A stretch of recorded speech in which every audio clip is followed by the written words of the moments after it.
So in 2020, I think that what we'll see is an acceleration of some of the trends we've been seeing over the past few years in the way that consumers are viewing TV content. I'm referring to the decline of linear viewing and the rise and replacement perhaps of that viewing with digital services. I think we're also going to see a massive increase in the penetration of smart TVs in the UK market, and certainly a better access to high-speed broadband and the advent of 5G will drive consumption on those devices. So obviously we're on the precipice of the arrival of a number of new SVOD services in the market, and that's going to make it fiercely competitive, I think, and more difficult for the incumbent streaming services to hold their position. We've heard a lot of talk today about the concept of subscription fatigue. Obviously, people were flocking to these new services because it represented a lower price point than a broader cable package.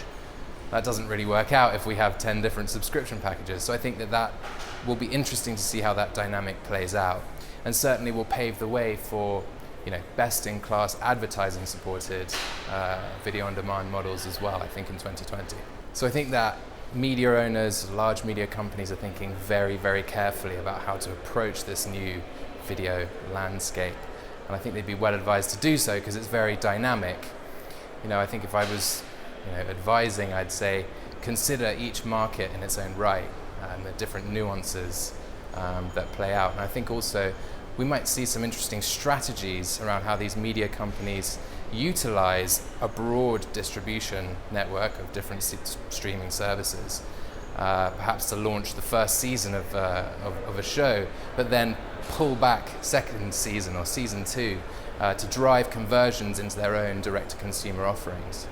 But either way, I think the bottom line is that these media companies need to be proactive and act fast and be experimental in their approach towards the new video landscape.